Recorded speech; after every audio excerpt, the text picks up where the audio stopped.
7th episode की starting में हमें दिखाया जाता है कि फेट और माइन कैरेज में एक साथ गालिया के लिए जा रहे होते हैं। माइन कुछ खा रही होती है, उसी टाइम फेट माइन का मजाक उड़ाता है कि तुम इतना खाती हो, तुम्हारा खाना जाता कहाँ है। ये सुन के माइन गुस्सा हो जाती है और उसका वेपन भी भारी हो जाता है, जिसके कारण कैरेज का एक पहिया टूट जाता है और वो कैरेज वाला अपना पहिया बनाने लगता है। पास में ही एक टाउन होता है, माइन वहां चली जाती है बिना किसी से पूछे। फेट भी उसका पीछा करते हुए वहां चला जाता है। ग्रीड फेट से बोलता है कि ये शहर गालिया के बहुत करीब है, तो यहाँ कोई बहुत पावरफुल नाइट प्रोटेक्शन करता होगा इस शहर की। कटे हुए पेड़ के ऊपर एक आदमी बैठा रहता है। फेट उससे पूछता है कि यहाँ का चीफ कौन है, तो वो आदमी खड़ा होकर बोलता है फेट से कि मैं ही हूँ इस विलेज का चीफ। ग्रीड फेट से बोलता है इसके पास तो होली सॉर्ड है। फेट उससे पूछता है क्या आप एक होली नाइट है, वो बोलता है हाँ मैं एक होली नाइट हूँ। वो आदमी फेट के पास आके बोलता है मैं तुमसे एक फ्रेंडली मैच करना चाहता हूँ। फेट उस आदमी की स्किल्स को आइडेंटिफाई करने की कोशिश करता है, पर वो आदमी समझ जाता है और फेट उसकी स्किल्स को आइडेंटिफाई नहीं कर पाता। पर वो आदमी फेट की स्किल्स बता देता है कि फेट कितना पावरफुल है एक लेवल 1 होने के बावजूद भी। और वो दोनों लड़ाई के लिए तैयार हो जाते हैं और दोनों एक दूसरे से लड़ने लगते हैं। उन लोग की शॉट कम से कम 5 से 6 बार क्लैश होती है और फेट अपनी शॉट को छोड़ देता है, जिससे वो आदमी फेट के ऊपर अपनी शॉट को तान देता है और वो आदमी जीत जाता है। फेट से लड़ने के बाद जो विलेज चीफ होता है फेट को वहां रहने की इजाजत दे देता है, पर एक कंडीशन पे कि उसको उसके अंडर पे ट्रेन होना होगा। और वो आदमी फेट को बताता है कि फेट कितनी सारी गलतियां करता है और कैसे आइडेंटिफाई को कैंसिल आउट करना है और कैसे क्या करना है, सब फेट को बताता है और कहता है मेरे अंडर में ट्रेन हो और मैं तुमको सब कुछ ये सब सिखाऊंगा। पर ग्रीड को उसके ऊपर भरोसा नहीं होता और बोलता है ये इंसान थोड़ा फिशी है। पर फेट ग्रीड से बोलता है कि बार बार ऐसा मौका नहीं मिलता कि आप होली नाइट के अंडर में ट्रेन हो, इस वजह से मैं उनके साथ ट्रेनिंग लूंगा। वो आदमी अपना नाम एरन बार्बाट्रॉस बताता है। फिर वहाँ अचानक से माइन आ जाती है और फेट उस ओल्ड मैन को बताता है कि ये मेरी एक कंपेनियन है और ये मेरे साथ है। उसको देख के वो ओल्ड मैन बोलता है ये तो तुमसे भी ज्यादा पावरफुल है। फेट पूरी रात बिताने के बाद जैसे ही सुबह होती है वो ओल्ड मैन के साथ ट्रेनिंग पे लग जाता है और वो ओल्ड मैन फेट को हैंड टू हैंड कॉम्बैट सिखाता है। फेट उस ओल्ड मैन के रिफ्लेक्सेस को देख के हैरान हो जाता है और सोचता है इतनी एज में भी ये कैसे मूव कर रहे हैं। जैसे जैसे फेट उस ओल्ड मैन से लड़ता है फेट और भी ज्यादा स्किल्ड होने लगता है इतनी जल्दी। फिर अचानक से फेट की ग्लटनी एक्टिवेट होती है, जिससे उसकी एक आंख लाल हो जाती है। ओल्ड मैन उससे पूछता है पर फेट इसका कोई उसको जवाब नहीं देता और वो लोग लड़ने लगते हैं। माइन भी ये सब साइड में बैठकर देखती रहती है। फिर जैसे ही सूरज ढलता है वो लोग की ट्रेनिंग खत्म हो जाती है और फिर एरन फेट से बोलता है कि हम लोग की अब एक्चुअल फाइट स्टार्ट होगी। उतने में ही फेट को एक मॉन्स्टर की स्मेल आती है और फेट बोलता है ये स्मेल तो कासल से आ रही है।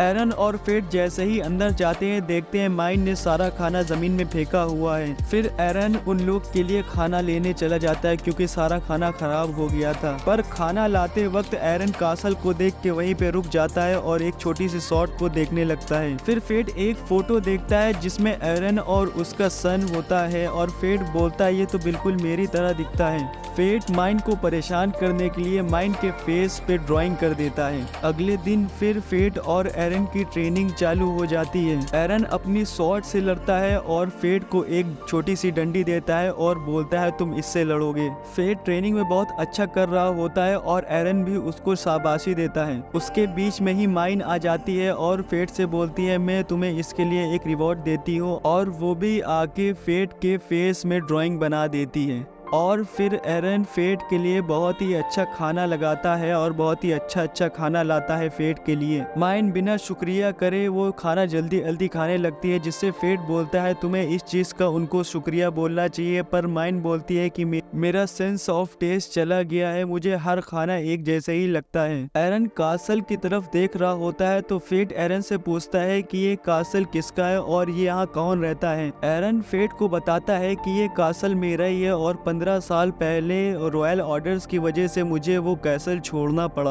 और एरन फेट को ये भी बताता है जब वो एक मिशन के लिए बाहर गया होता है तभी एक लिच ने उसके घर पर अटैक कर दिया था और आज भी उस कैसल में लिच लॉर्ड रहता है और वहाँ हुकूमत करता है, पर उसने मेरी फैमिली को अभी भी जिंदा रखा है और अपने कब्जे में लिया हुआ है। ये सब सुन के फेट की ग्लटनी एक्टिवेट हो जाती है और वो अचानक से खड़ा हो जाता है और ये बोलकर फेट बाहर चला जाता है और बाहर खड़े होके उस कासल को देखा करता है। तभी पीछे से एरॉन आ जाता है और फेट से कहता है अगर तुम उस कासल में अटैक करने वाले हो तो मैं भी तुम्हारे साथ चलूंगा, मैं अपने पास्ट को अब आराम देना चाहता हूँ। उन लोग की ये बात सुन के माइम भी उन लोग से बोलती है कि मैं विलेज की प्रोटेक्शन करूंगी पर इसके बदले में 50 गोल्ड कॉइन्स लूंगी। फिर वो दोनों कैसल पे अटैक करने के लिए चले जाते हैं और फेट एक गार्ड डॉग को मारता है और जैसे ही फेट थोड़ा अंदर जाता है वहाँ लीच के मिनियंस उन लोग को घेर लेते हैं और वो दोनों मिलके सब लोग को हरा देते हैं और पैलेस के अंदर पहुंच जाते हैं। और जैसे ही वो लोग सेकेंड फ्लोर पे जाते हैं तो देखते हैं एरॉन की फैमिली और उसके सारे वर्कर्स एरॉन का वेलकम कर रहे हैं। ये सब देख के एरॉन और फेट थोड़ा हैरान हो जाते हैं। एरन की बीवी और एरन का सन भी आ जाता है एरन के पास। ये देख के एरन थोड़ा सेंटी हो जाता है और उन लोग से बोलता है मुझे बहुत खुशी हुई तुम लोग को जिंदा देखकर। ये सब देख के फेट ग्रीड से पूछता है ये सब यहाँ क्या हो रहा है, तो ग्रीड फेट को बताता है कि ये सिर्फ एक इल्यूजन है, ये लोग जिंदा नहीं है। एरन और उसकी फैमिली को देख के कि वो लोग आपस में कैसे बातचीत कर रहे हैं और ये सोच कर कि ये सब इल्यूजन है फेट थोड़ा सैड हो जाता है। और अचानक से एरन का बेटा उसके ऊपर अटैक कर देता है शॉर्ट से, पर एरन उस अटैक को देख लेता है और उस अटैक से बच जाता है। और उसका बेटा एरन को ताने मारने लगता है कि तुमने मुझे छोड़ दिया था, हम सिर्फ तुम्हारे वजह से लड़े, तुम्हारे वजह से मरे, ये सब तुम्हारी गलती, ये सब मेरे साथ तुम्हारी वजह से हुआ है। फेट ग्रीड से बोलता है कि साइथ में बदल जाओ और इन सब को काट डालो, इन लोग को डिवावर कर लो, पर ग्रीड बोलता है जो अभी भी फंसी हुई सोल से अगर तुम उनको अपनी ग्लटनी स्किल से मारोगे तो वो कभी पास आउट नहीं हो पाएंगे फ्यूचर में।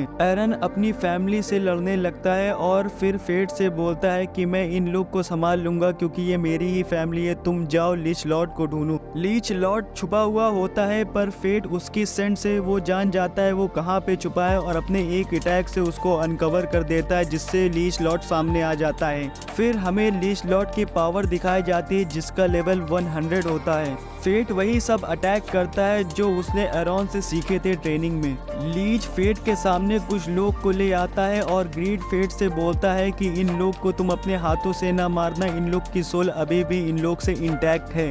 और जैसे ही वो लोग फेट के ऊपर अटैक करने वाले होते हैं पीछे से एरॉन आ जाता है, फेट को बचा लेता है और एरन को उसकी बीवी दिखती है जो उससे बोल रही होती है रिकंसीडर, जिसको सुन के एरन को अपने पास की एक मेमोरी याद आ जाती है जहाँ उसकी बीवी बोल रही होती है फिर से सोच लो वहाँ जाने से पहले। पर एरन उन लोग से बोलता है कि मैं जल्दी से मॉन्स्टर्स को मार के यहाँ आ जाऊंगा जब तक यहाँ कुछ भी नहीं होगा। और फिर प्रेजेंट में एरन बोलता है कि काश मैं उस दिन जल्दी आ गया होता, पर मैं अब तुम्हारी सफरिंग से तुमको छुटकारा दिला दूंगा। और एरन जैसे ही अपना बहुत ही पावरफुल अटैक ग्रैंड क्रॉस मारने वाला होता है तभी फेट देखता है कि एरन के बेटे की स्वॉर्ड वहाँ पड़ी है, वो भी एक होली स्वॉर्ड है। फेट उसको उठा लेता है। फिर फेट एरन से बोलता है कि मैं आपकी इस चीज में मदद करूंगा और दोनों साथ में मिल के वही अटैक ग्रैंड क्रॉस और भी पावरफुल बनाते हैं। और इस पावरफुल मूव से लीच लॉर्ड भी नहीं बच पाता, उसकी डेथ हो जाती है।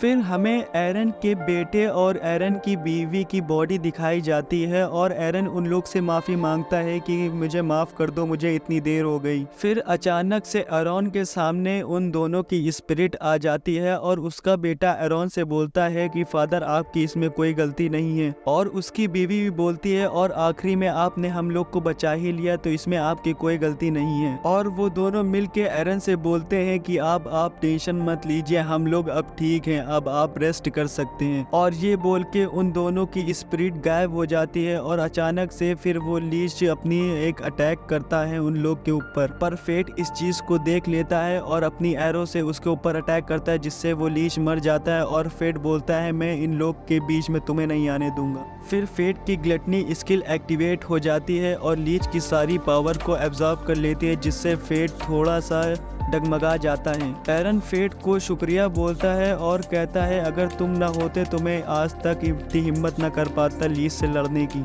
एरन फेट से कहता है कि अभी भी हम लोग की फाइट खत्म नहीं हुई है, हमें अभी भी लीच के मिनियन से लड़ना होगा। ग्रीड इतने सारे स्केलेटन्स को देख के बोलता है कि अभी भी इतने सारे स्केलेटन्स बाकी, इतने मारने के बावजूद भी। फेट एरन से बोलता है क्या हम लोग एक रेस लगाएं, कौन सबसे जल्दी इन लोग को मारता है। फिर अगली सुबह हमें दिखाया जाता है वो दोनों माइम के सामने खड़े होते हैं और माइन बोलती है कि तुम लोग को बहुत लेट हो गई। ये सुन के एरन माइन के हाथ में एक सोने के सिक्कों से भरा हुआ बैग देता है और फिर माइन इतने पैसे देख के उन लोग से बोलती है कि ये मैं अपने लिए ले रही हूँ कि मैं ज्यादा टाइम तक जी पाऊँ। फिर एरन बोलता है जब इस विलेज में काफी मॉन्स्टर्स से अटैक किया था, मैंने तुम जैसे ही एक वॉरियर को देखा था उन मॉन्स्टर से लड़ते वक्त, वो भी 50 साल पहले आज से। ये सुनकर माइन एरन से बोलती है कि तुमको कम से कम 1000 साल और ट्रेनिंग लेनी होगी मेरे बराबरी आने के लिए, क्योंकि ह्यूमंस की भी कुछ लिमिट होती है जो वो क्रॉस नहीं कर सकते। तो एरन माइम से पूछता है कि तो फिर तुम कौन हो, तुम ह्यूमन नहीं हो? तो माइन जवाब देती है कि मैं एक फैंटम हूँ जिसको मरने की इजाजत नहीं है। फिर एरन फेट से पूछता है कि अब तुम्हारी आई नॉर्मल हो गई है, ऐसा क्या हुआ? तो फेट बताता है कि मेरी एक कंडीशन है, अगर मैंने मॉन्स्टर्स को रेगुलरली नहीं मारा तो मेरी आइज रेड हो जाएंगी। ये सब सुन के एरन फेट से बोलता है कि मैं तुम्हें कुछ बताना चाहता हूँ।